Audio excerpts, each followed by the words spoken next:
গেছে, অ্যাপ্রুভ হয়ে গেছে। Thank you Shreya. আচ্ছা, প্রথমেই বলি, আমি তো এর আগেও 4-5টা লাইভ করেছি, তাও একটু ইন্ট্রোডাকশান দিই।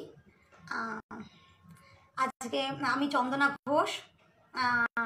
আজকে ভূত চতুর্দশীর দিনকে শ্রেয়া আমাকে লাইভে ডেকেছে। আর হ্যাঁ হ্যাঁ, হ্যাপি ভূত চতুর্দশী শ্রেয়া। আচ্ছা, ও হঠাৎ করেই আমাকে দুপুরবেলা বললো, শ্রেয়া ফোন করেছে, দি এরকম তুমি আজকে এরকম আসবে। আমার সেরকমভাবে কোনো প্রিপারেশান নেই বা কোনো গল্প ঠিক নেই, তা যাই হোক মোটামুটি আমি একটা ঠিকঠাক করে এসেছি, তোমাদের সঙ্গে শেয়ার করব আমার কিছু। তা প্রথমেই বলি, মানে এই স্পেশাল একটা দিনে আমাকে বলবার জন্য শ্রেয়াকে অনেক অনেক ধন্যবাদ। হ্যাঁ, আচ্ছা, আর আগাম শ্যামা পূজা এবং দীপাবলির শুভেচ্ছা সবাইকে। আমাদের বাইরের পরিবেশ যেরকম আলোকমালায় সেজে উঠেছে, আমি ভগবানের কাছে এটাই প্রার্থনা করি যেন আমাদের জীবনও এরকমভাবে চতুর্দিকে থেকে যেন সমস্ত রোগ টোগ সব দূর হয়ে যায় এবং আমাদের জীবনে যেরকম আলোয় ভরে ওঠে।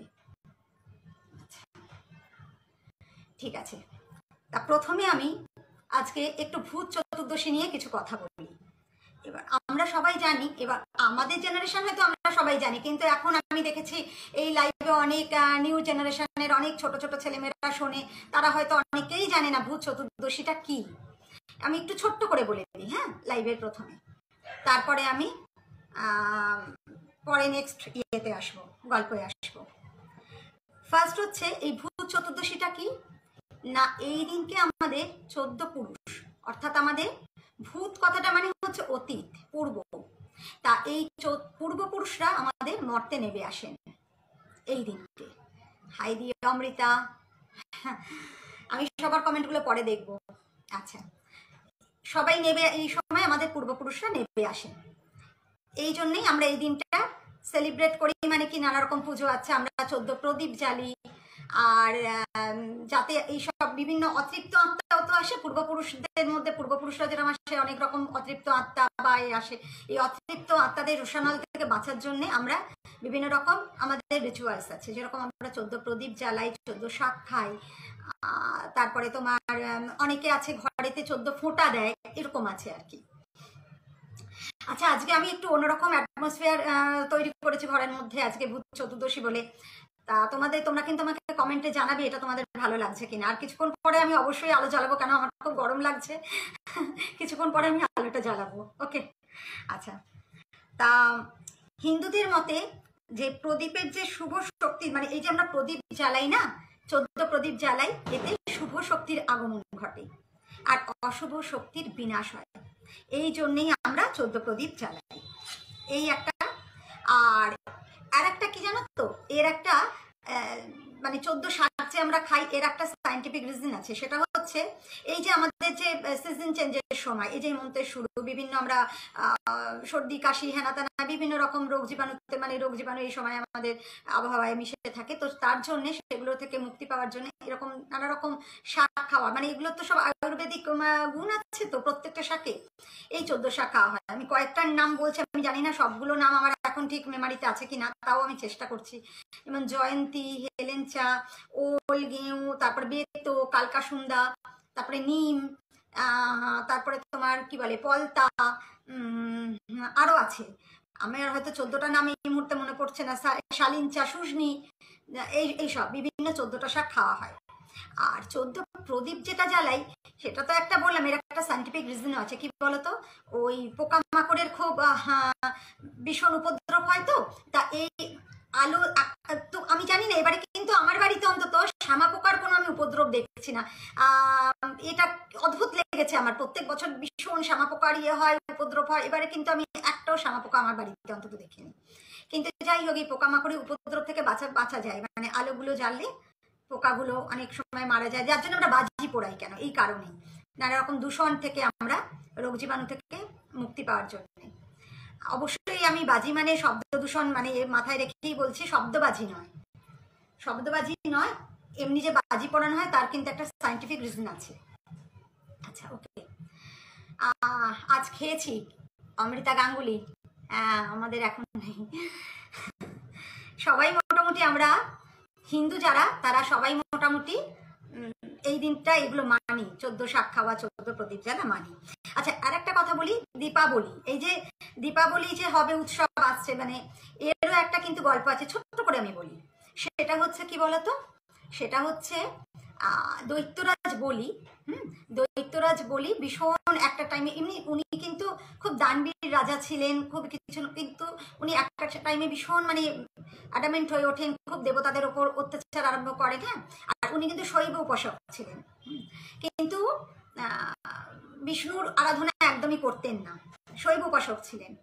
তার দেবতারা যখন এরকম অবস্থা হলো, দেবতারা সবাই বিষ্ণুর শরণাপন্ন হলো যে এরকম ভগবান, এরকম তুমি আমাদের এইরকম এ থেকে বিষ্ণুকে মানে রিকোয়েস্ট করলে যে এরকম অবস্থা থেকে আমাদের মুক্তি দাও, কি করবো, আমাদের রেমিডি কি? তো এরকম বলার পরে তো ওরা ধ্যান করতে লাগলো বিষ্ণু। তখন বিষ্ণু বামন অবতার রূপে আবির্ভূত হলেন এবং হয়ে বলি তো খুব দানবীর রাজা ছিলেন, তা বলির কাছ থেকে দান চেয়েছিলেন। তা 3 পদ জমি বলির কাছ থেকে চেয়েছিলেন। একটা পা রেখেছিলেন, 3 পদ মানে পা, একটা পা রেখেছিলেন স্বর্গে, একটা মর্তে, আর একটা ওনার নাভি থেকে একটা পা বেরিয়েছিল যেটা কিনা ছিল বলির মাথায়। এবং এইভাবে সেই পায়ের চাপে বলি মর্তে প্রবেশ করে। এবং বলির এই দান ধর্মের জন্য কিন্তু বলিকে আর একটা বড় প্রদান করেছিলেন যে তোমার পুজো করবে সবাই, তোমার তো ভালো গুণ আছে, ভীষণ দানবীর রাজা ছিলেন, তো তোমার সবাই পুজো করবে। এই এই হিসেবেই দীপাবলি অনুষ্ঠানটা, মানে অনেকে বলি রাজার পুজো হয় অনেক অনেক জায়গায়। এই একটা গল্প। এবার আমি ভূতের গল্পে চলে আসি। আচ্ছা, হ্যাঁ, ওরাও করণীয়। আচ্ছা, আমি পরে তোমাদের কমেন্ট দেখবো। হাই, আমাদের এখানে নেই। হ্যাঁ, আমাদের এখানে নেই ঠিকই। এবারে না শ্যামা পোকার উপদ্রবের কথা বলছো কি অমৃতা? আমি ঠিক বুঝতে পারছি না, আমি পরপর কমেন্টগুলো দেখিনি, তাই না? এবারে নেই কেন, কি ব্যাপার বলো তো, বুঝতে পারছি না। ঠিক আছে, আচ্ছা, এবারে যে গল্পটা বলছি সেইটা ভূত চতুর্দশীর দিনই ঘটেছিল আমার ছেলের এক ছাত্রের সঙ্গে। নামটা কি আমি করতে পারবো? নামটা করা যাবে, ওকে। ছেলে ছাত্রের নাম হচ্ছে অনিকেত। ওর বাবা ওনার বোধহয় ক্যাটারিং এর বিজনেস বা কিছু ক্যাটারিং এর বিজনেস। তা উনি এই ভূত চতুর্দশীর দিনই ওনার কোনো একটা মানে কাজ ছিল ওনার এরকম ক্যাটারিং এরই। তা ক্যাটারিং তো জানোই অনেক রাত হয়, ক্যাটারিং এর কাজ যাদের থাকে তারা মানে কমপ্লিট করতে করতে অনেক রাত হয়ে যায়। তা ভদ্রলোক অনেক রাত করেই বাড়ি ফিরছিলেন, সলব থেকে ফিরছিলেন। সলব বলে একটা জায়গা আছে, তোমরা এদিকে যারা জানবে, কোথায় বলবো ওটা ঠিক কি বলবো, আন্দুল ছাড়িয়ে ওদিক দিয়েও যাওয়া যায়, ধুলাগড় সলব ওই সাইড দিয়েও যাওয়া যায়, যাই হোক ওইখান দিয়ে আসছিলে। এবার আস্তে আস্তে ডুমুরজলা স্টেডিয়াম আছে, ডুমুরজলা স্টেডিয়াম তো তোমরা সবাই জানো, ইছাপুর ডুমুরজলা স্টেডিয়াম। তা সেইখানে ঘটনাটা ঘটেছিল সেই জায়গায়। আর যে যে সময় ঘটনা বলছি এটা নাকি 15-20 বছর আগের ঘটনা, মানে অনেকদিন। তখন কিন্তু ডুমুরজলা স্টেডিয়ামের কাছটা ভীষণ ফাঁকা ফাঁকা ছিল একদম, মানে আমি 10 বছর আগেও দেখেছি কিন্তু বেশ ফাঁকা। তবে ইদানিং আর ওটা ফাঁকা নেই, এখন সাংঘাতিক, চতুর্দিকে দুদিকে হোটেল ফোটেল, মানে একদম সাংঘাতিক, মানে বাড়ি ঘর হয়ে ফ্ল্যাট হয়ে একাকার। কিন্তু আজ থেকে 15-20 বছর আগে ওখানে কিরম ছিল বলতো, দুদিকে পুরো বন জঙ্গল। মানে আমার ননদের বাড়ি ওইদিকে আমি যখন যেতাম একটু রাত করে আসতে আমার নিজেরই ভয় লাগতো, মানে রিক্সা করে ফিরতাম, তখন তো টোটোর যুগ ছিল না, টোটোর প্রচলনই হয়নি। তা যখন ফিরতাম না আমার নিজেরই গা ছমছম করতো, মানে দুদিকে না পুরো একদম মানে গাছপালা, বন জঙ্গল, একদম রীতিমতো বন জঙ্গল, বুঝতে পারছো? আর কি বলতো, আর একটা কি আমি তোমাকে বলবো এই প্রসঙ্গে, আমি আর একটা গল্প তোমাদের একদিন বলবো পরের কোনো লাইভে। তো কি ওইখানে যখন নকশাল পিরিয়ডে যখন অনেক মার্ডার ফাডার হয়, ওই এরিয়ায় কিন্তু প্রচুর মার্ডার হয়েছিল। চারা বাগান, ওই ডুমুরজলা, ওই যে জলা জমিগুলো, ওইখানে প্রচুর মার্ডার হয়েছিল। মানে ওই জায়গাটা সত্যি কিন্তু ভীষণ হন্টেড ছিল। এখন হয়তো আর সেরকম কিছু লোকে ভয় টয় পায় না, কারণ বললাম না প্রচুর বাড়ি টাড়ি, হোটেল ফোটেল বড় বড় হয়ে গেছে, হসপিটাল হয়েছে, নার্সিং হোম, মানে এখন সাংঘাতিক অবস্থা। তারপরে তো স্টেডিয়ামটাই তো বিশাল একটা, এখন ওখানে তোমার কি বলে, তোমার সুইমিং পুল হয়েছে, এখন সেরকম কিছু ভয় নেই। তা যাই হোক, আমি যে সময়ের ঘটনা বলছি সেই সময় কিন্তু যথেষ্ট মানে পরিবেশটা স্মোকি ছিল। ওকে, এরপরে যেটা হলো, ভদ্রলোক সাইকেল চালিয়ে আসছেন। এবার অত রাত্রিবেলায় সড়ক থেকে সাইকেল চালিয়ে আসছেন, অনেক রাত, খুব জোরে জোরেই সাইকেল চালাচ্ছেন, রাস্তা ফাঁকা। হঠাৎ দেখছেন ওনার সামনে দিয়ে এক ভদ্রমহিলা যাচ্ছে, মানে বেনারসি শাড়ি পরা, গায়ে গয়না। এবার গায়ে গয়নাটা বোঝা যাচ্ছে রাত্রিবেলা, মানে কি বলবো, অন্ধকার, ভূত চতুর্দশীর দিন মানে তো বুঝতেই পারছো অন্ধকার, তবুও মানে জল জল করছে যেন গয়না, সোনার গয়নাটা দেখবে একটু জল জল করে। যাই হোক, ভদ্রলোক দেখছে বাবা এত রাত্রিবেলায় এরকম একজন মহিলা একা একা এই রাস্তা দিয়ে, ঠিক আছে কোনো কারণে হয়তো বিয়ে বাড়ি থেকে যাওয়ার পথে হয়তো কোনো কিছু পায়নি, হেঁটে হেঁটে যাচ্ছে, বা লোকাল কোনো জায়গায় কাছাকাছি কোনো জায়গায় বাড়ি, এরকম একটা কিছু ভেবেছেন, ঠিক আছে। এরপরে যেটা হলো, উনি দেখছেন সাইকেল স্পিডে চালাচ্ছে, একটু আস্তে বলো, খুব জোরে বলা হয়ে যাচ্ছে, মানে আমার কথা স্পিড বেশি না স্বর বেশি? স্পিড বেশি, ওকে, তাহলে তো ভালোই, ঠিক আছে। আচ্ছা, তো যেটা হচ্ছে দেখছেন যে ওনার সঙ্গে যে ভদ্রমহিলার দূরত্বটা একই থাকছে।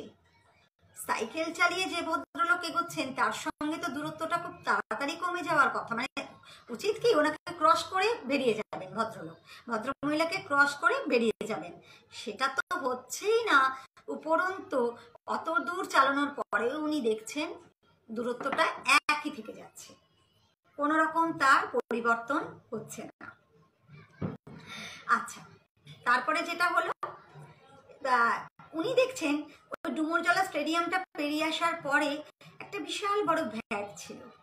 ভদ্রমহিলা দেখছেন যে ওই ভ্যাটের কাছে, ভ্যাটের দিকে এগোচ্ছে। ভদ্রলোক না চুপ করে থেমে গেছে, উনি তখন অলরেডি ভয় পেয়েছেন, মানে উনি অলরেডি ঠাকুরের নাম করছেন, উনি বুঝতে পেরেছেন এখানে মানে একটা দেয়ার ইজ সামথিং রং, মানে কিছু একটা প্রবলেম তো আছেই, কারণ এত রাত্রিবেলা, আর সব থেকে বড় কথা এত রাত্রিবেলায় এরকম ভাবে যদি কেউ একজন, দূরত্ব এরকম মানে কমছে না, এক গা গয়না, এরকম একটা অদ্ভুত। আর ভদ্রমহিলা না একবার পেছন দিকে তাকিয়েছেন, সে মানে রীতিমতো সুন্দরী, মানে এমনটা নয় যে অ্যাবনর্মাল লাগছে বা কিছু, বা খুব উগ্র কোনো রূপ, তাও নয়, হ্যাঁ, কিন্তু তবু ভদ্রলোক বলছেন এরকম তো হতে পারে না, খুবই ভয় পেয়েছেন। ভয় পেয়ে উনি কিছুটা দূরত্বে দাঁড়িয়ে দেখছেন কি হয়। দেখছেন ভদ্রমহিলা পুরো ভ্যাটের কাছে থামলেন, থেমে ভ্যাটের কাছে, ভ্যাটের যে মানে দিকে এগিয়ে গেলেন, গিয়ে কি করতে লাগলেন, ওখানে সবাই নোংরা আবর্জনা ফেলে, সেখান থেকে নিয়ে না ওইগুলোকে মুখে পুরে পুরে খেতে লাগছেন। ওইটা দেখে ভদ্রলোকের মানে অবস্থা ভীষণ খারাপ, স্বাভাবিক, তখন বুঝতে পেরেছে পিশাচ বা ওরকম ধরনেরই কিছু হবে। এমনটা না, দেখো ভূত চতুর্দশীর দিন এসেছেন, মানে ভূত চতুর্দশী বলেই ঘটনাটা ঘটেছে বা তা না। আর একটা কথা, ওনার সঙ্গে না খাবার দাবার ছিল কিছু, ওই যে হয় না ক্যাটারিং এ যেগুলো বেঁচে যায়, উনি সব ডিস্ট্রিবিউট করে দিতেন ওনার মানে যারা কাজ করতো ছেলেদের, যেগুলো বাস্তব টাস্ত অল্প বিস্তর, আর বাকি কিছু হয়তো সামান্য কিছু ছিল উনি নিয়ে যাচ্ছিলেন। উনি তখন কি করেছেন, ওইসব খাবার দাবার সব সাইকেল থেকে ফেলে দিয়েছেন, ফেলে টেলে দিয়ে একদম ঠাকুরের নাম করতে করতে একদম দৌড় যাকে বলে, একদম একদম কোনো দিকে তাকানো নয়, সোজা দৌড়। এই পরে বাড়িতে তো এসেছেন, এসে তো স্নান টান করে মানে ঘামছেন রীতিমতো, এসে স্নান টান করে মানে উনি যখন ওনার ওয়াইফের কাছে গল্পটা বলছেন, যেরকম বলছে যে ঠিক আছে কি করব, আমি কালকে গিয়ে একটা ঠাকুর মন্দিরে পুজো টুজো দিয়ে আসবো। কিন্তু পরের দিন নাকি ভদ্রলোকের ধুম জ্বর, পরের দিন যখন উনি ঘুম থেকে উঠেছেন ওনার ধুম জ্বর, তারপরে বোধহয় কোনো পুজো টুজো দিয়ে তারপরে আস্তে আস্তে আস্তে আস্তে ঠিক হয়ে গেছে। এই ঘটনাটা কিন্তু ভূত চতুর্দশীর দিনেই ঘটেছিল। আচ্ছা, তার মানে এটা আমার মনে হয় জানো তো, মানে আমি মানে অনেক ভূতের গল্প শুনেছি, এখানেও তোমাদের লাইভেও করেছি, কিন্তু এরকম ভ্যাটের থেকে ময়লা খাচ্ছে, আমার তো মনে হয় এটা কোনো পিশাচ বা পিশাচিনী, পিশাচ না মানে পিশাচিনী বা এই ধরনেরই কিছু একটা হবে। আচ্ছা, এই আমার 1 নম্বর গল্প হলো। আচ্ছা, এবার একটু কমেন্ট দেখি। দেবদত্ত চ্যাটার্জি কেমন আছেন? ভালো আছি ভাই, হ্যাঁ গো এবার ঠিক আছে, okay, thank you. Rumki hello Rumki. আচ্ছা, নেক্সট গল্পে আমি যাচ্ছি। আচ্ছা, এর পরের গল্পটা আমার আর একটা পুজো সম্পর্কিত গল্প বলি।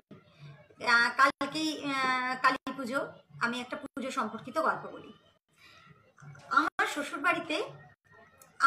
বাড়ি হচ্ছে, আমি তোমাদের এর আগেও বলেছি, আমার এই নবান্নর কাছে বাড়ি, শিবপুরে আমি থাকি। কিন্তু আমার শ্বশুর বাড়ি মানে আমার শ্বশুরের বিজনেস ছিল তোমার গুয়া বলে একটা জায়গা আছে ওইখানে। ওখানে বিজনেস ছিল। তো গুয়া মানে হচ্ছে এখন ঝাড়খণ্ড। আচ্ছা, গুয়া চাইবাসা, ওই গুয়া। ওইখানে আমার মেজ খুড়শ্বশুর, ওইখানেই থাকতেন। বড় আমার শ্বশুর বড়, উনি আমার মেজ খুড়শ্বশুর, সেজ খুড়শ্বশুর, ওনারাও ওইখানেই থাকতেন। এবার উনি স্বপ্নে মা কালী মানে স্বপ্নাদেশ পেয়েছিলেন, পেয়ে এরকম উনি কালী পুজো আরম্ভ করেন। তা কালী পুজো ওই গুয়াতেই হতো। আর যখন পুজো হতো তখন আমাদের শিবপুর বাড়িতে যারা যারা থাকতো সব ছেলেপুলেরা এখানেই থাকতো, পড়াশোনা এদের স্কুলিং সব শিবপুরেই। আচ্ছা, এরা কি করতো, পুজো মানে যখন পুজো হতো তখন সব গুয়ার বাড়িতে যেত, এরকম এদের সিস্টেম। আর বাবা কাকারা ওইখানে বিজনেস মানে সামলাতো, এখানে মায়েরা থাকতো, ছেলে মেয়েদের দেখতো। এইবারে কথাগুলো কেটে যাচ্ছে, এই রে বুঝতে পারছি না তো, যা ঠিক আছে ভাই। আচ্ছা, আরো কেউ কমেন্ট করো তো, তোমাদের কি সবারই একই প্রবলেম আসছে? প্লিজ তোমরা আরেকটু কেউ কমেন্ট করো। গল্পগুলো বেশ ভালো লাগছে, ওকে থ্যাংক ইউ। কিন্তু তোমরা কমেন্ট করো তো, আমার কথাগুলো কেটে যাচ্ছে বলছে ভুবন মোহিনী। আচ্ছা ওকে, না ঠিক আছে ওকে। আচ্ছা, তারপরে হতে পারে নেটের প্রবলেম হতে পারে। আচ্ছা, তারপরে কি বলতো, কথাটা কি হারিয়ে গেল। হ্যাঁ, এইবারে ওইখানে পুজো হতো, স্বপ্ন পেয়েছিলেন উনি। পুজোতে অনেক পাঠা বলি হতো, যদিও এই বলি প্রথাটা আমার একবারেই পছন্দ নয়, তা যাই হোক হতো। আমার বিয়ের পরে পাঠা বলি হতো, মানে অনেক পাঠা বলি, মানে 13-14টা কি হতো কি, আশেপাশের অনেকেও মানত করতো, সেই মানতের পুজো দেওয়ার জন্য আবার অনেকে পাঠা বলি দিত আর কি। বাড়ির লোকেরাই যে সব দিত তা না, আশেপাশে অনেকেই করতো আর কি, মানত করতো। আর শিবপুর বাড়ি থেকেও সবাই যেত, মানে প্রচুর লোক হতো এরকম আর কি। এখান থেকে ঠাকুর ফাকুর যেত, রান্না হতো, এখানে সব আদিবাসীরা খেত, ওখানে আদিবাসী অধ্যুষিত অঞ্চলটা আর কি, গোয়া মাইন্স এরিয়া, ওখানকার আদিবাসীরা আসতো, মানে খুব আনন্দ হতো ওদের পুজো। এইবারে পুজোতে যে খাড়াটা ব্যবহার হতো বলির জন্যে, সেই খাড়া কিন্তু বলি হয়ে গেলে পরে পুজোর পরে ধুয়ে টুয়ে পরিষ্কার করে যে ভদ্রলোক বলি দিতেন, উনি ঠাকুর ঘরের একটা জায়গায় আবার রেখে দিতেন। আর ঠাকুর তো বিসর্জন হয়ে যায় জানো প্রতি বছর, কিন্তু ওই খাড়াটা একদম একটা নির্দিষ্ট জায়গায় রাখা থাকতো। ওই খাড়া কোনোদিন কিন্তু আমাদের বাড়ি থেকে ঘর থেকে বেরোয়নি। এবার হয়েছে কি, ওই জায়গাগুলো ভীষণ ছোট জায়গা, ওখানে আমাদের এখানকার মতো কলকাতার মতো সুযোগ সুবিধা নেই যে কোনো কিছু একটা দরকার পড়লো আমরা চট করে নিয়ে এলাম, এই জিনিসগুলো কিন্তু ওইখানে ওই সুবিধাগুলো পাওয়া যেত না। আচ্ছা, এবারে যেটা হলো, গুয়ায় যে স্টেশন ছিল, গুয়া স্টেশনটা অবভিয়াসলি ছোট জায়গা, ছোট স্টেশন, একদম ছোট্টখাটো স্টেশন, আর খুব সুন্দর পরিবেশ। ওইখানে একটা স্টেশনের ধারে লোকাল লোকেরা মিলে একটা পুজো করতো। ওটা আমাদের বাড়ির পুজো নয়, বাড়িটা আমাদের স্টেশন থেকে বেশ মানে কিছুটা দূরে। এবার যে স্টেশন মাস্টার ছিলেন তার সঙ্গে আমাদের বাড়ির সবার খুব পরিচয় ছিল, মানে এরা খুব রিনাউন্ড, মানে ওখানে রিনাউন্ড ফ্যামিলি ছিল, মানে বিজনেস করতেন, একটা খুব সবার মধ্যে ওনাদের খুব পরিচিতি ছিল। এবার স্টেশন মাস্টার মানে যখন ওই স্টেশন লাগোয়া পুজোটা হচ্ছে, ওদের কোনো কারণে খাড়াটা ভেঙে গিয়েছিল, বা খাড়াটা কাজ করছিল না, বা ভেঙে গিয়েছিল, এরকম একটা কিছু হবে, বা খাড়া খুঁজে পাচ্ছিল না। এবার বললাম না, এটা তো কলকাতার মতো জায়গা না যে কেউ পাওয়া যাচ্ছে না দৌড়ে গিয়ে কিনে আনলো, তো ওরকম হয় না। এবার আশেপাশে খোঁজ করেছে, কোথাও ওরকম খারাপ পাইনি।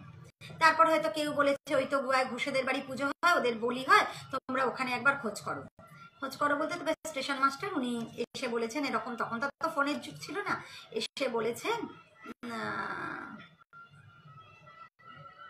আচ্ছা, এসে বলেছেন যে এরকম আপনাদের এই বলি হয়ে গেলে পরে আপনাদের খাড়াটা কি আমাদের দেবেন একটু, এরকম ছেলেরা পুজো করছে স্টেশনের ধারে, আমাদেরও তো ওখানে 2-3টে বলি হবে, তো খাড়াটা যদি দেন। তখন আমার শ্বশুর বা শ্বশুরেরা বলেছেন যে খাড়া তো আমাদের বাইরে যায় না ভাই, কোনোদিনও আমাদের খাড়া কিন্তু বাইরে যায়নি। এবার আমাদের যিনি পুজো করতেন, আমার হাজব্যান্ডরা তাকে জিতেন দাদু বলেই ডাকতেন, মানে বহু বছরের মানে পুজো, ওখানকার দুর্গা পুজো, কালী পুজো, মানে হয় না ফ্যামিলির পুরোহিত একজন ফিক্স থাকেন উনি। এবার জিতেন দাদু বলেছেন যে এরকম তো খাড়া বাইরে দেওয়াটা ঠিক নয়, আমাদের যে বাড়িতে যে খাড়ায় প্রত্যেকবার বলি হয়, যে খাড়া আমাদের বাড়ির থেকে কোনোদিনও বেরোয় না, সেই খাড়া কখনো বাইরে দেওয়া উচিত নয়। এবারে উনি স্টেশন মাস্টার বারবার রিকোয়েস্ট করে, তখন আমার শ্বশুর বলেছেন আচ্ছা আচ্ছা এত করে বলছে কি করা যাবে, ওদের তো সত্যি কথা, ওদের তো তাহলে বলিটা হবে না, দিয়ে দাও খাড়া। বলে খাড়া দিয়েছে, ঠিক আছে, খাড়া তো নিয়ে গেছে।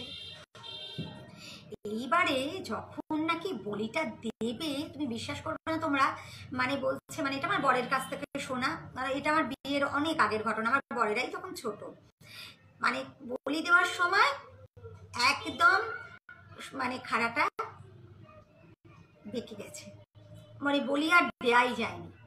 একদম যে মুহূর্তে একদম মানে বলিটা দেয়া হবে, মানে যে মুহূর্তে লেগেছে মানে পাঠার গায়ে, মানে সেই মুহূর্তে খাড়াটা পুরো বেঁকে গেছে। একটা মানে অদ্ভুত ব্যাপার, অদ্ভুত ব্যাপার। এবং বলি তো বন্ধ হয়ে গেল, ওদের বলিটা একদমই বন্ধ হয়ে গেল, ওদের বলি আর হলো না।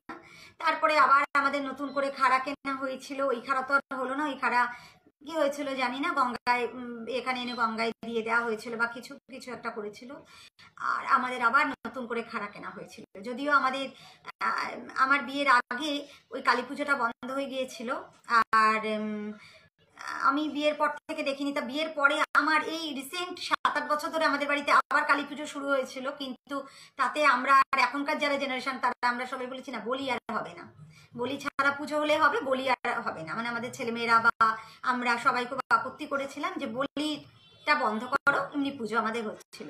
কিন্তু দুঃখের বিষয় করোনার জন্যে গত 2 বছর আমাদের কালী পুজোটা বন্ধ হয়ে গেছে। আমাদের সবার খুব বাড়িতে মন খারাপ, কারণ এই দিন আমাদের খুব আনন্দ, মানে সাংঘাতিক একটা বাড়িতে একটা পুজোর একটা পরিবেশ, ঠাকুর আনা, এগুলো থেকে মানে আমরা খুব মিস করছি। আর কি করা যাবে। আর হ্যাঁ, তবে কালকে আমাদের বাড়িতে লক্ষ্মী পুজো আছে। তোমাদের কার কার বাড়িতে হয় কমেন্টে আমায় জানাও। আমাদের কালকে অলক্ষ্মী বিদে হবে, কলার পেটোয় করে অলক্ষ্মী চালের আতপ চালের গুঁড়ি দিয়ে অলক্ষ্মী করা হয় আমাদের। হ্যাঁ, আতপ চালটাকে বেটে আতপ চালের যে গুঁড়ি দিয়ে ওইটা দিয়ে অলক্ষ্মী হয়, অলক্ষ্মী বিদায় হয়ে মানে আমাদের লক্ষ্মী পুজো হবে, ওইটা আমাদের হয়। আর আমাদের বাড়িতে অনেক বয়স্করা আছেন, তো আমার শ্বশুর খুশাশুড়িরা, করোনার জন্য আমাদের পুজোটা বন্ধ করা হয়েছে, কারণ অনেক বাইরের লোক নিমন্ত্রিত হয়। এবার বাইরে থেকে ঠাকুরমশাই হেনা তেনা এইসব বাইরে থেকে ফলমূল যা হয় আর কি, সব আমরা ভয় পাচ্ছি। পুজোটা আমাদের বন্ধ, ভগবান করুক যে করোনা চলে যাক, আবার আমাদের পুজোটা শুরু হয় যেন। ঠিক আছে, এবার কিন্তু আমি না, আমার ভীষণ গরম লাগছে, আমি এবার এগুলো নিভিয়ে না প্লিজ, একটু আমি পাখাটা চালাচ্ছি আর আলোটা জ্বালাচ্ছি। ওকে, আচ্ছা, খুব ভালো করেছো। কি বলি বন্ধ করে তো? সত্যি কথা বলি, একদম আমার পছন্দ না, একদম না। যদিও হ্যাঁ, আমরা কি মাংস খাই না খাই, সবই করি, কিন্তু ওই চোখের সামনে না ওই বলিটা দেখা, ওটা নেওয়া যায় না গো, ওটা একদম নেওয়া যায় না। আমি এবার বন্ধ করছি গো, ভীষণ গরম লাগছিল। আচ্ছা, আমি নেক্সট গল্পে যাচ্ছি। এইবার যে গল্পটাই আমি যাব, গল্পটা আমার একজন ফ্যামিলি মেম্বারকে নিয়ে। আর ঘটনাটা খুব বেশি দিনের নয়, 1 বছর আগেকার 1 বছর আগেকার ঘটনা। এবং ঘটনাটা বলতে গিয়ে আমার সত্যি খুব কষ্টই লাগছে। আর কি বলতো, এই ঘটনাটা ঘটেছিল আমার শ্বশুর মারা যাবার পরে। আমি আগেই তোমাদের বলেছি আমি জয়েন্ট ফ্যামিলিতে থাকি, আমার বাড়িতে প্রচুর লোক, প্রচুর মানে শ্বশুরি মানে তাদের ছেলে মেয়ে, মানে আমাদের প্রচুর বড় একটা পরিবার, একই বাড়িতে আমরা সবাই থাকি। তো একই বাড়িতে যখন থাকি, সবার সুখ দুঃখ সবার মধ্যে মানে ভাগ করে নিই আমরা। এবার আমার শ্বশুরের গত কয়েক বছর ধরে কিডনির প্রবলেম হয়েছিল। আমি একটু বলি, হ্যাঁ, গল্প মানে তো শুধু ওই যা ঘটলো তাই এরকম নয়, তোমরা তো মানে আমি বলেছি তোমাদের মানে আমার পরিবারের মতোই আমি মনে করি, তো একটু তোমাদের সাথে শেয়ার করি, ওই সেই প্রসঙ্গেই গল্প। এবারে শ্বশুরের কথা বলছি, তিনি আমার ছেলের জন্মের পর থেকে মানে এই যে কি মারাত্মক ভালোবাসতেন, আমি তোমাদের বোঝাতে পারবো না। মানে কি বলবো কি, মানে আমার ছেলে হবার পরে উনি নার্সিং হোম থেকে বাড়ি আসছেন। আমাদের মানে ব্যাকিতলা মোড়েই একটা খুব নামকরা রিনাউন্ড মিষ্টির দোকান আছে।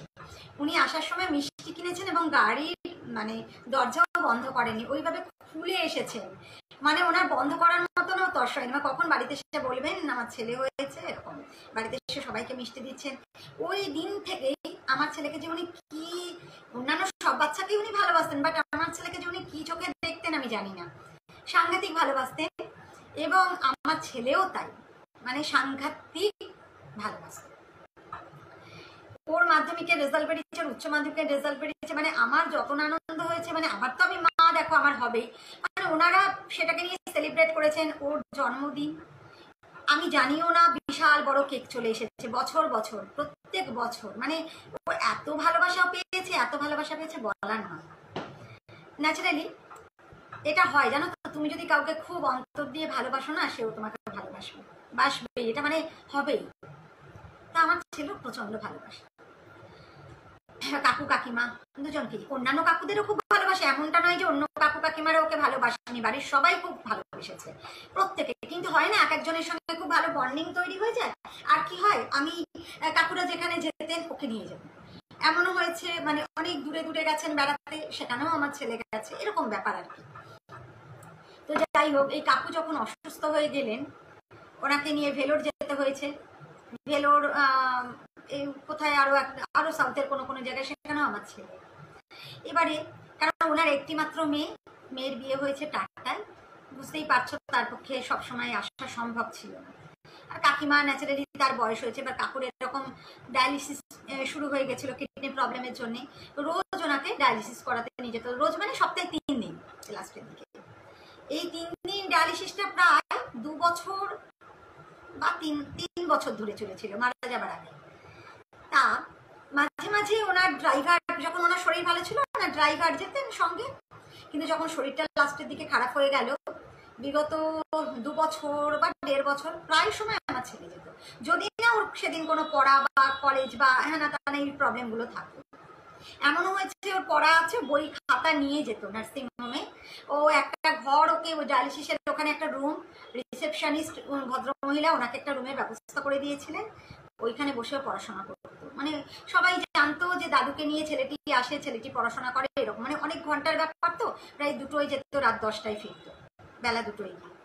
এবার বুঝতে পারছো তো বন্ডিংটা কোন জায়গায়। এবারে যখন গতবারে করোনা একদম মানে একদম কি বলবো, করোনা তো জানি গতবারে কি অবস্থায়, তখন আমার ছেলে গেছে। লাস্ট উনি নার্সিংহোমে ভর্তি হলেন, আমার মনে আছে ওটা আমার জন্মদিনের দিন ছিল, 16ই অক্টোবর। আর উনি যখন যাচ্ছেন, উনি জানতেন না উনি সেদিন অ্যাডমিট হবেন, ডায়ালিসিস করাতেই আমার ছেলে নিয়ে যাচ্ছে। উনি সেদিনই গাড়িতে, আমিও ছিলাম, আমি অতটা যাইনি, আমি বোধহয় গাড়ি করে গিয়ে কিছুটা দূরে নেমে গিয়েছিলাম কোনো একটা জায়গায় যাবো বলে, আর আমার ছেলে সঙ্গে ছিল। তা উনি সেদিনই আমায় বলছেন, জানিস মা আমি বোধহয় আর ফিরবো না। ঠিকই উনি আর ফিরলেন না। 16ই অক্টোবর ভর্তি হয়েছিলেন, 9ই নভেম্বর মারা গেলেন গত বছর। যে ঘটনাটা আমি বলবো, এত কিছু কথা বললাম এই কারণেই, মানে উনি ওনার নিজের মেয়ে, নিজের স্ত্রী, তাদের ওপর তো ওনার আলাদা একটা অ্যাট্রাকশন থাকবেই, কিন্তু উনি আমার ছেলেকে যে কি মারাত্মক ভালোবাসতেন আমি বলে বোঝাতে পারবো না। যখন ওনার কথা বন্ধ হয়ে গিয়েছিল লাস্টের দিকে, তখনও উনি শুধু তাকিয়ে থাকতেন, আমার ছেলে যখন যেত 2 চোখ দিয়ে জল পড়তো, আমার ছেলে হাতটা ধরতো আর 2 চোখ দিয়ে জল পড়তো, মানে এইরকম অবস্থা। এইবারে তখন অবস্থা খুব খারাপ, মারা যাননি, আমি যেদিন মারা গেছেন সেই দিনের ঘটনা বলছি, মারা যাননি, অবস্থা খারাপ। তো এবার দেখো মৃত্যু তো ওইভাবে বোঝা যায় না, এই সব পেশেন্টদের তো বোঝা যায় না। আস্তে আস্তে আমরা বুঝতে পারছিলাম ডিটোরিয়েট করছে, সব অর্গানগুলো ওনার বিকল হয়ে যাচ্ছে, শরীর প্রচন্ড খারাপ হচ্ছে, আমরা বুঝতে পারছিলাম। এবারে যেটা হলো, যেদিন উনি মারা গেলেন সেই দিনের ঘটনা, আমার হাজবেন্ড কাজে বেরিয়ে গেছে। এবার দেখো কি কতদিন কাজ কামাই করে বসে থাকবে বলো না। আর তখন করোনার মানে প্রচন্ড চতুর্দিকে করোনার পুজোটা কেটেছে, তারপরে আবার বেড়ে গেছে করোনা, এরকম ব্যাপার। তার জন্য আমার ছেলেই হসপিটালটা আমার ছেলেই যাতায়াত করতো, আমার হাজব্যান্ডকে যেতে দিত না, বলতো আমি যাচ্ছি বাবা তুমি যেও না। যা হয় আমার হাজব্যান্ডের একটু অন্যান্য প্রবলেম আছে, কোমরবিডিটি থাকে, ওকে যেতে দিত না। আমার হাজব্যান্ড কাজে বেরিয়েছে, এবার আমার মন টন ভালো নেই এমনি বা কোনো কারণে বা কোনো দরকারে আমি আমার পাশের বাড়িতে গিয়েছি, পাশের বাড়ির এক বৌদির কাছে আমি যাই মাঝে মাঝে, আমি ওখানে গিয়েছি দুপুরে। আর আমার ছেলে একা ঘরে শুয়ে আছে। এবার ন্যাচারালি একা ঘরে শুয়ে আছে, আর আমাদের যেহেতু জয়েন্ট ফ্যামিলি, আমাদের না তালা চাবি দেওয়ার সিস্টেম নেই, আমাদের ওরকম তালা চাবি দেওয়ার সিস্টেম নেই। আমাদের সমস্ত মানে গ্রিলের গেট ওগুলো জাস্ট দিনের বেলা টেনে দেওয়া হয়, আর রাত্রিবেলায় মেন দরজা বন্ধ হয়। আর আমরা যখন কেউ কোথাও মানে বেড়াতে যাই 7 দিন 5 দিনের জন্য বা কয়েকদিনের জন্য, তখনই আমরা গ্রিলের গেটে তালা দিই, না হলে আমরা কিন্তু তালা দিয়ে বাইরে বেরোই না। এবার তালা দেওয়া নেই আমার গ্রিলের গেটে, আর এমনি গ্রিলের গেটটা টানা, আর এমনি যে আমার ছেলে যে ঘরে শুয়ে আছে সেই ঘরের দরজাটা চেপে বন্ধ করা। আর পাশেও একটা ঘর আছে, আমি যেহেতু নেই সেই ঘরের দরজাটাও আমি বাইরে থেকে টেনে দিয়ে বন্ধ করে দিয়ে গিয়েছি, কিন্তু কোনো তালা নেই। এবারে আমি গিয়েছি বৌদির বাড়ি, দুপুরে থাকবো সন্ধ্যেবেলায় আসবো, আমার ছেলে সেটা কিন্তু জানি। আর আমার ছেলে সেই দিনে হসপিটালে যায়নি কেননা তখন অলরেডি আমার ওই কাকুর মেয়ে জামাই চলে এসেছে। বাবার এরকম অবস্থা শুনে ওরা তার দিন 10 আগে এখানে চলে এসেছে, খুব অবস্থা খারাপ শুনে। এবার সেই জামাই মেয়ে ওরাও খুব যাতায়াত করছে, শুধু আমার ছেলে তখন একা নয়, ওর পাশে তো ওরাও এসে গেছে। তা সেই দিন আমার ছেলে কোনো কারণে যায়নি, ও বাড়িতে আছে। এবারে দুপুর বেলায় হঠাৎ ও শুনছে কি, আর আমার ও যে ঘরে শুয়ে আছে না সেই ঘরেরই পাশেই আমার ওয়াশরুমটা, আর একই দেওয়াল আর কি, ওই ঘর আর ওয়াশরুমের দেওয়াল হচ্ছে এক। তা কেউ যদি খুব জোরে কল খুলে না তাহলে শোনা যায়। আবার এটাও একটা কথা আমি বলি, যদি দরজাটা ওয়াশরুমের দরজা বন্ধ, এবং অদ্ভুত ব্যাপার আমার ঘরের দরজাটা মানে ও যে ঘরে শুয়ে আছে সেই ঘরে যদি দরজা বন্ধ থাকে তাহলে কিন্তু কোনো ক্রমেই জলের আওয়াজ পাওয়া সম্ভব নয়, জলের আওয়াজ পাওয়া কোনো ক্রমেই সম্ভব নয়। যদি দরজাটা খোলা থাকতো তাও পেত, কিন্তু দুটো দরজা বন্ধ, এক ওয়াশরুমের দরজা বন্ধ তো থাকেই, আর আমার ও যে ঘরে শুয়ে আছে সেই ঘরেরও দরজা বন্ধ, কোনো ক্রমেই কিন্তু আওয়াজ পাওয়া সম্ভব নয়।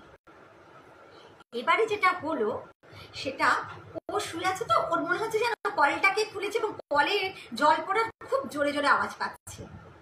আর আর পাশের ঘরে যে ঘরে আমি থাকি, আমার ছেলে এই ঘরে থাকে, আর আমি ওই পাশের ঘরটাই সাধারণত আমি সারাদিন ওই ঘরেই থাকি, কারণ ছেলে পড়ায় টড়াই, ওর একটা আলাদা ব্যক্তিগত মানে ওর একটা ঘর আছে, ওইখানে পড়াশোনা করে, ও টিউশন করে, আর একটা ঘরে আমি থাকি। এই ঘরে আমি খুব একটা ঢুকি না, আমার ছেলে যে ঘরে থাকে।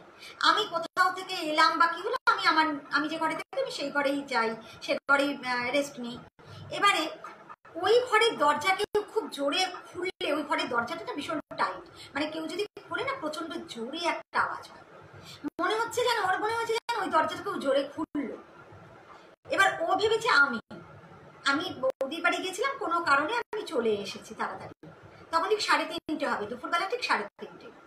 ও করেছে কি, ও জোরে জোরে বলছে মা তুমি চলে এলে বলেছে, বলে আবার কি মনে হয়েছে আবার উঠে দরজাটা খুলে দেখছে, বলছে না তো কেউ তো নেই, দরজা ওরকম বন্ধ, বাথরুমেও দরজা বন্ধ, কেউ নেই।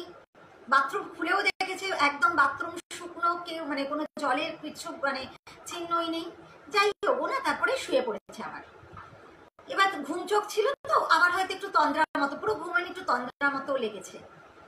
ঠিক সেই সময় ফোন এসেছে,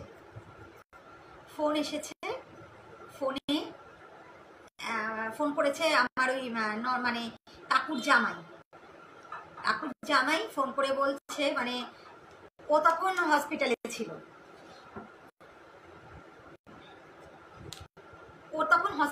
ছিল, হ্যাঁ, ওই জামাই যে ওইখানে খবর পেয়ে আগে আমার ছেলেকে ফোন করেছে, মানে আগে ফার্স্ট ফোনটা আমার ছেলে, বাড়িতে ফোন করার আগেও বোধহয় সম্ভবত ফোন করেই ফার্স্ট কথা হচ্ছে আমার ছেলেকে না ওরা সবাই ছোটবেলা থেকে আদর করে বলে ডাকে, কেউ ডাকে ভোলা এরকম করে, হ্যাঁ ওরা, আর আমি তাতাই বলি, মানে আমরা ওকে তাতাই বলি, বাট ওরা ওকে আদর করে ভোলা, আর আমার ওই কাকু ওকে বলে ডাকতেন আদর করে, আর আমার ছেলে কাকুকে দাদু বাবা বলতো, মানে বাবা বাবা বাবা বাবা বাবা শুনতো, তো আমার ননদ বলতো ওইটা দাদু মিশিয়ে দাদু বাবা, এইভাবেই ডাকতো।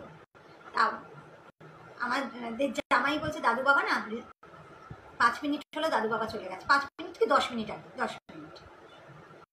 ঠিক বিশ্বাস করবেন, আমার ছেলে বলছে মা আমার তখন ভয় লাগছে না, কিন্তু একটুও ভয় লাগছে না।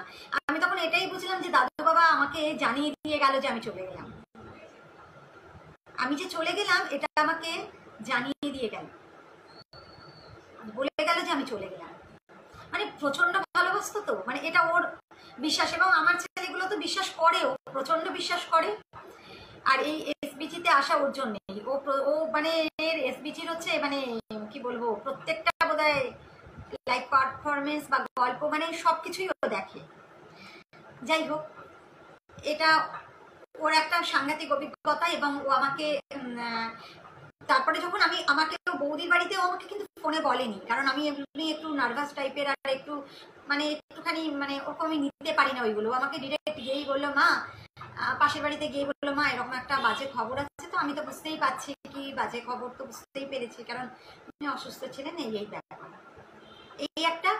এরপরেও ও কিন্তু আর একদিনও ঠিক সেম এই, তখন কিন্তু কাজ হয়নি ওনার, এরকম ধরনের আর একদিনে দুপুরেও একা ছিল। এবার আমাদের যা হয়, আমাকেও বিভিন্ন প্রফেশনের জন্য আমাকেও বাইরে বেরোতেই হয়, আমি তো বাড়িতে থাকি না সব সময়, আর আমার ছেলেকে একাই থাকতে হয়। আর একদিনও তখন কাজ হয়নি কাকুর, আর একদিনও এরকম ওর একটা ফিলিংস হয়েছিল, এরকম আওয়াজ পেয়েছিল, এরকম বুঝতে পেরেছিল কিছু।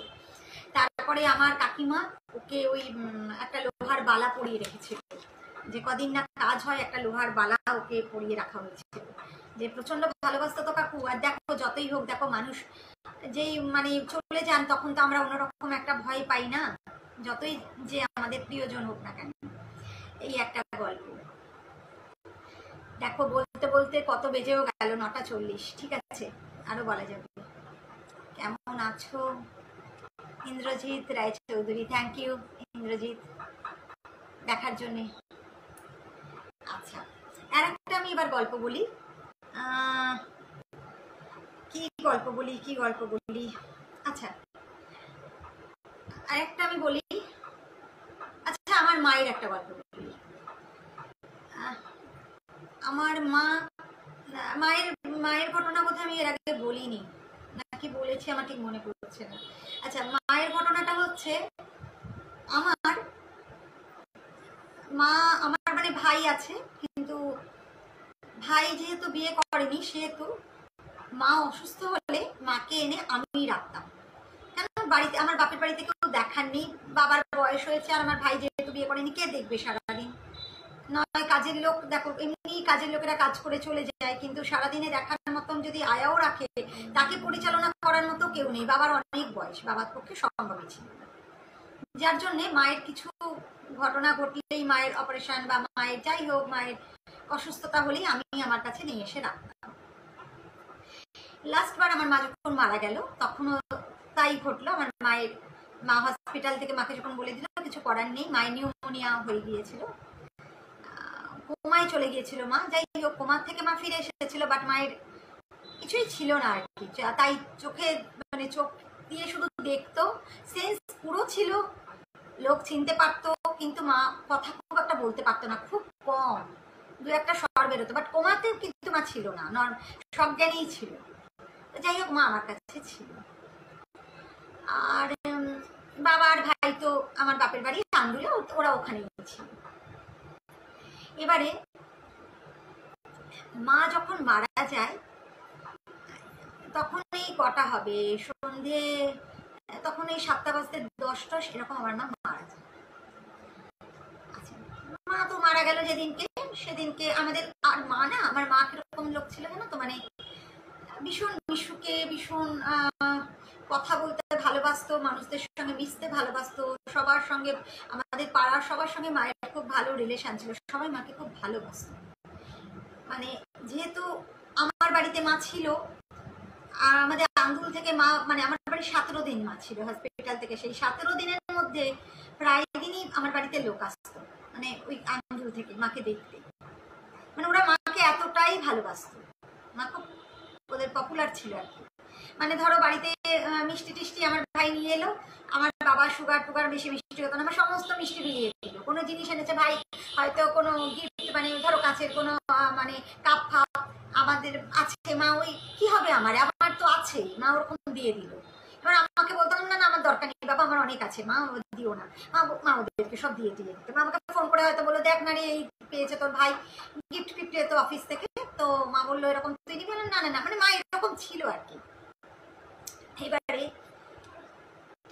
পাড়ার মানে এবার মা মারা গেল যেদিনকে, সেদিনকে কেউ অনেকে এসেছিল রাত্রিবেলায়, এবার হয়তো সবাই আসতে পারেনি মেয়েরা, পরের দিনকে আমার বাড়িতে অনেকে এসেছিল। এসে তারা যে একটা ঘটনা বলেছিল জানো তো, বললো যে যখন নাকি মা মারা যায়, ওরা তো জানে না আমার মা মারা গেছে, আমি তো মা মারা যাবার পরে ডাক্তার এসেছে মানে আমাদের কনফার্ম করেছে, তারপরে আমি আমার ভাইকে জানিয়েছি, ভাই আবার পাড়ার লোকেদের বলেছে, তবে না তারা জেনেছে। কিন্তু বলছে যে সময় আমার মা মারা যায় সেই সময় নাকি আমাদের বাড়ি পেছনে একটু বন জঙ্গল মতো আছে, আন্দুলতে একটু মফস্বল টাইপের, এখনো কিন্তু ওখানে গাছপালা বাগান এসব দেখা যায়। তা ওইখানে নাকি একটা বিশাল বড় আওয়াজ হয়েছে, মানে কোনো কিছু একটা খুব পড়ে গেলে যেরকম হয় না, খুব ভারী কোনো জিনিস, মানে কত জোরে আওয়াজ হয়েছে। মানে আমাদের বাড়ি, এই ধরো আমাদের বাড়ি আর উল্টো দিকের বাড়ি, সামনে একটা জাস্ট গলি, আমাদের এটা ঠিক পাড়ার মধ্যে হয় না, ভেতরে গলি, ওখানে কিছু নেই, মানে একটা মানে এন্ড ব্লাইন্ড লেন যেটাকে বলে আর কি, ওর শেষে আর কিছু নেই, ব্লাইন্ড লেন, মানে শেষে একটা কি আছে বলতো, একটা পুকুর আছে, ধারে একটা পুকুর আছে, শেষটা ওইখানেই শেষ, ওদের বাড়িওয়ালার যে জমি ওখানেই শেষ, একটু সামনে জঙ্গল মতো, ওখানেই শেষ। বলছে এত জোরে আওয়াজ হয়েছে, যে আওয়াজটা কিনা আমার বাবাও পেয়েছে বা আমাদের আশেপাশের লোকেরাও পেয়েছে, একটা বিশাল জোরে একটা আওয়াজ। এবার যে সময়টার কথা ওরা বললো না, সেই সময়তেই কিন্তু আমার মা এক্সপায়ার করেছে। মানে আমার যেটা মনে হলো পরে, দেখো আমার মা আমার কাছে তো গেছে, কিন্তু দেখো আমার বাবা ওইখানে, ভাই ওইখানে, স্বাভাবিকভাবেই তো মায়ের তো আত্মা, মানে মায়ের তো সবকিছুই ওদের দিকেই না, ওদের দিকে তো থাকবেই, কারণ এটা তো হবেই স্বাভাবিক। আমার বাবা ঠিক মা মারা যাবার দুদিন আগে আমার বাড়িতে বাবাকে আনা হয়েছিল, বাবা তো অনেক বয়স, যাই হোক দেখানোর জন্য, হ্যাঁ যে মা এরকম আছে, বাবাকে আনা হয়েছিল। তো আমার মনে আছে বাবার দিকে মা এক দৃষ্টিতে তাকিয়ে আছে, বাবাও মায়ের দিকে এক দৃষ্টি তাকিয়ে আছে, আর মাও বাবার দিকে, দুজনের চোখ দিয়ে শুধু জল পড়ছে। মা তো কথা বলতে পারছে না, মায়ের তো বাকশক্তি প্রায় ছিলই না, কোনো কথাই মা বলতে পারছে না, কথা বেরোতো না মুখ দিয়ে, আর বাবারও চোখে জল, মায়েরও চোখে জল। স্বাভাবিক এই বয়সে আমার মনে হয় ওটা বাবাকে জানান দিয়ে গেল। ভাই তখন বাড়িতে ছিল না, ভাই তখন কাজে ছিল, যাই হোক এটা আমার মনে হয়। আর বাবাকে আবার আমি আমার কাছে এনে রেখেছি এই সময়, আমার মনে হলো, আমার এই জন্য মায়ের কথাটা এখন মনে পড়লো, গল্পটা তোমাদের সাথে শেয়ার করলাম। আর একটা যেটা মায়ের সম্পর্কিত আর একটা ঘটনা, মায়ের কাজকর্ম, মায়ের শ্রাদ্ধ শান্তি হয়ে গেছে, হয়ে যাবার পরে আমি বাড়িতে গেছি আমার বাবার সঙ্গে দেখা করতে, তা প্রায় 1-2 মাস পরের ঘটনা। এবারে যেটা আমার পাশের বাড়ি কাকিমারা আমার কাছে গল্পটা বলেছিল, আমি ওদের বাড়িতে, এবার যা হয় ভীষণ ভালো, জানো তো আমাদের বাপের বাড়ি ভীষণ, মানে পাড়ার লোকেরা ভীষণ ভালো, ভীষণ ভালো। আমার মাও যেমন ভালো ছিলেন, তেমনি আমার পাড়ার কাকিমারা, মানে পাড়ার দিদিরা বা কাকিমারা বা আমি যাদের বলি ভীষণ ভালো, মানে আমার মনে হয় না যে আমার মা নেই এখনো গেলে, ওরাই আমাকে আপ্যায়ন করে, যা হয় গিয়ে বসায় খাওয়ায়, মানে এরকম ব্যাপার। যেতে ওই কাকিমা তো ডেকে আমাকে নিয়ে গেছে, আয় আয় বস, যা হয়। এবারে কাকিমার কাছ থেকেই শুনেছি, কাকিমা বলে যে মা যখন, মানে মা না একটা টাইম থাকে, দেখো প্রত্যেকের, আমাদের প্রত্যেকের একটা রান্না করার সময় আছে, কেউ আমরা সকাল সকাল রান্না করি, কেউ আমরা একটুখানি দেরিতে রান্না করি, হয় না, প্রত্যেকের তো একটা টাইম থাকে না। আমার মা একটা নির্দিষ্ট সময়, আমার ভাই সকালবেলায় 8টার সময় অফিস বেরিয়ে যায়, আর বাবা তো স্কুলে পড়াতেন, তো বাবা বহুকাল হলো, বাবা বেশ বয়স অবধি বাবা একটা স্কুলে পড়িয়েছেন, মানে যেহেতু প্রাইভেট স্কুল বাবাকে ছাড়তো না, বাবা বেশ অনেক বয়স অবধি একটা স্কুলে পড়াতেন, বাবা বেরিয়ে যেত। মা ওই সকালবেলার দিকে রান্না করতো, ওই 8টা-9টা থেকে মা চাল ধুতো, যেরকম হয় না, দেখবে একটা মানুষের না তুমি একটা আওয়াজ পাবে, একটা মানে কাজ করার টেকনিক, বাসন রাখা, একটা সবকিছু না আওয়াজ একটু আলাদা আলাদা হয়, দেখবে যেমন সিঁড়ি দিয়ে ওঠার শব্দ আমরা শুনে বুঝতে পারি, দেখো এ উঠছে, আমরা বুঝতে পারি এটা কিন্তু এর আওয়াজ, এ উঠছে, ওটা কিন্তু ও উঠছে, এরকম আমরা বুঝতে পারি। সেরকম দেখবে কাজ করার যে টেকনিক হয় না, কেউ খুব স্পিডে কাজ করে, তার বাসনের আওয়াজগুলো বা বাসন মাজার আওয়াজ এগুলো আলাদা আলাদা হয়। আমার কাকিমারা সেই গল্প করেছে, বলেছে জানিস তো তোদের বাড়ির পাশ দিয়ে যখন আমরা গেছি মানে এরকম সময় অনেকে ওই সময় না ওরকম না আওয়াজ পেয়েছে, অথচ বাবা কিন্তু ওই সময় আমার কাছে। মা মারা যাবার পরে মানে প্রায় 2 মাস আমি বাবাকে যেতে দিইনি, মানে মা যেদিন মারা গেল সেদিনকে আমার বাবাকে আনা হয়েছিল, আনার পরে আমি বাবাকে আর বাড়ি যেতে দিইনি। কারণ আমার ভাই ভীষণ সাহসী আর ভীষণ মনের দিক থেকে আমার ভাই ভীষণ মানে শক্তিশালী, মানে মানে আমি বাবা এত আমার মনে এত জোরও নেই, কিছু নেই, আমার ভাইয়ের খুব সাহস।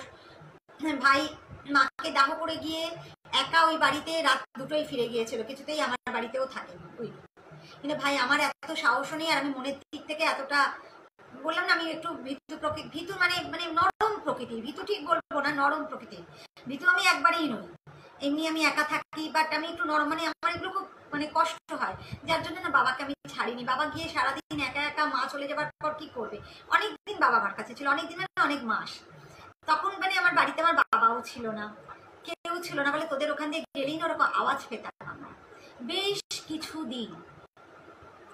কিন্তু জানি না, হ্যাঁ এইটা, আর আমি যেটা বলবো, আমি কিন্তু সেরকম কিছু, আমার মা তো আমার কাছেই মারা গিয়েছিলেন, বা আমার কাছে এসে সে মা ভীষণ থাকতো, ভীষণ ভীষণ মায়ের অসুস্থ, মা খুব থাকতো, মা যখনই অসুস্থ তো মাকে আমার কাছেই আনতাম। কিন্তু হ্যাঁ আমারও একটা ঘটনা ঘটেছে, এটা কিন্তু মায়ের শ্রাদ্ধের আগের ঘটনা বলছি। মায়ের তখনও না, আমার চতুর্থীর কাজ হয়ে গেছে, আমার চতুর্থীর কাজ হয়ে গেছে, কিন্তু আমার ভাই যে আমার বাপের বাড়ি ব্রাহ্মণ, তো ওদের যে 10 দিনে যে 11 দিনে 10 দিনে ঘাট 11 দিনে যে কাজ, সেই কাজটা তখনও হয়নি, ওই কাজটা তখনও হয়নি, সেই সময়ের ঘটনা আমি বলছি। তাই এবার তো স্বাভাবিকভাবেই মা চলে গেলে তো যা হয়, আমার মন মেজাজ খুব খারাপ। আর যেহেতু আমার মা 17টা দিন আমার কাছে ছিল, আমার একই খাটে, একদিকে আমার মা শুতো, একদিকে আমি। দিনের বেলায় একজন অ্যাটেন্ডেন্ট মানে একজন দিদি আয়া রাখা হয়েছিল, উনি দেখতেন, দেখাশোনা করতেন, আর রাত্রিবেলায় আমি কাউকে রাখিনি, আমি দেখতাম। এবার ওই 17টা দিন মার আমি কোথাও বেরোতাম না, মানে আমি শুধু খাওয়া স্নান ছাড়া আর ব্যাংকের কোনো কাজকর্ম মানে খুব দরকারি এমার্জেন্সি ছাড়া আমি বেরোইনি 17টা দিন মাকে ছিল। এবার যেটা হয়, মা চলে যাবার পরে স্বাভাবিকভাবেই ভেঙে তো সবাই পড়বে, আমিও পড়েছিলাম সবার মতো। তা আমার হাজবেন্ড তখন জোর করেই আমাকে মর্নিং ওয়াকে নিয়ে যাবে একদিন, বললো যে না এরকম ভাবে তুমি রোজ রোজ থাকো, চলো তো হাঁটতে বেরোবো আমরা। আমার এমনি আমি মর্নিং ওয়াক করি, রোজই বেরোবো। ন্যাচারালি মা অসুস্থ থাকার জন্য পুরো বন্ধ দিয়েছিলাম। তা বললো না এবার চলো তো, এরকম ঘরে থেকে থেকে তুমি এরকম হয়ে যাচ্ছ, সারাদিন কান্নাকাটি করো, চলো তোমার মনও ভালো লাগবে, একটু লোকের সঙ্গে কথা বলবে, তোমার বন্ধু বান্ধবদের সঙ্গে দেখা হবে। মর্নিং ওয়াকে সব আমার তো বন্ধু বান্ধব যা হয় না, গিয়ে গিয়ে তো রোজ আমাদের তো ভীষণ ভালো বন্ডিং বন্ধুদের মধ্যে হয়ে যায়। তা আমার বর বের করবে, তা আমরা ভোরবেলা উঠি, 4:30টার সময় অ্যালার্ম দেওয়া থাকে, আমরা উঠে আমরা রেডি হয়ে 5টার মধ্যে বেরিয়ে যাই। আর আমার মা বাড়া গিয়েছিল মার্চ মাস, তখন গরমকাল, 5টা তো মানে ভালোই একদম সকাল, বেরিয়ে যায়। তা উঠেছি, এবারে আমার কিরকম বলতো, যে ঘরে আমার মা মানে কি বলবো মারা গিয়েছিল, যে ঘরে মানে আমি থাকতাম, সেই ঘরটা থেকে বেরিয়ে একটা এরকম সরু মতো প্যাসেজ আছে, প্যাসেজের পাশে হচ্ছে কিছুটা দূরে গিয়ে প্যাসেজের পাশে হচ্ছে আমার ওয়াশরুমটা। এবারে আমি ওয়াশরুম থেকে ফিরে এসে সকালবেলায় আমি ড্রেস চেঞ্জ করছি, বেরোবো মর্নিং ওয়াকে যাবো, দেখছি এই মানে খাটের কাছে একটা কি যে সুন্দর গন্ধ, আমি কি বলবো, মানে ফুলের গন্ধ, না ধূপের গন্ধ ঠিক নয়, মানে না ধূপ না ফুল, একটা মিষ্টি গন্ধ, স্মেল একটা খুব খুব সুন্দর। তা আমি আমার হাজবেন্ডকে বলছি দেখো তো একটা এরকম একটা গন্ধ পাচ্ছি, তা তুমি কি পাচ্ছ নাকি আমি পাচ্ছি, নাকি আমার কি কোনো ভুল হচ্ছে নাকি? তখন আমার বড় বলছে হ্যাঁ গো আমিও তো পাচ্ছি। তখন আমাকে এরকম মনে হয়েছে, আর আমি কিরকম যেন, আর আমি জানি জানো তো এরকম একটা গন্ধ পাওয়া মানে আত্মারা আসে, আর স্বাভাবিকভাবে মাকে মানে মাও আমার ওপর মানে কি বলবো, আর যখন মা শেষে চলেও যাচ্ছে, মা সেই আমার হাতের পরেই, মানে হাতের ওপরেই মা চলে গেল স্বাভাবিকভাবেই। আর মায়ের সঙ্গে আমার বন্ডিংটা ছিল খুব ভালো, ভীষণভাবে। মা মানে শেষে থাকতো, মায়ের সঙ্গে ঝগড়া করা, মায়ের সঙ্গে সবাই যেরকম মায়ের সঙ্গে করে আর কি, আমরা সবাই মায়ের সঙ্গে যেরকম ঝগড়া করতাম, পরমুহূর্তে মাকে জড়িয়ে ধরা, কোনোদিন মানে কি বলবো, কোনোদিন মানে মাকে ছাড়া যে থাকতে হবে এটা ভাবলেই কিরকম হতো। কিন্তু যাই হোক, গন্ধটা যখন পেলাম তখন মনে হলো যেন আমার মা বোধহয় আছে, আমার সঙ্গেই বোধহয় আছে। এবারে ওইখান থেকে বেরিয়ে যখন আমি ওয়াশরুমের কাছে এসেছি, তখন দেখছি গন্ধটা আবার সেইখানে এটা পেতাম। তারপরে আর একদিন আমি রাত্রিবেলায়, আমি আর আমার ছেলে অনেক রাত অব্দি আমরা গল্প করি, ওই ঘরে বসেই গল্প করতাম। আর একটা ঘরে আমার হাজবেন্ড শুতো, আর আমরা মানে শুই অন্য ঘরে, বাট ওই ঘরে আমি আর আমার ছেলে গল্প করতাম। আর একদিন আমার ছেলে আর আমি বসে আছি, ওরকম গন্ধ পেয়েছিলাম। ওইটা কিন্তু মারা যাওয়ার ওই পরে 1-2 মাস, তারপরে কিন্তু আর কিচ্ছু পাইনি। আর ভয় তো আমি কোনো দিনও পাইনি।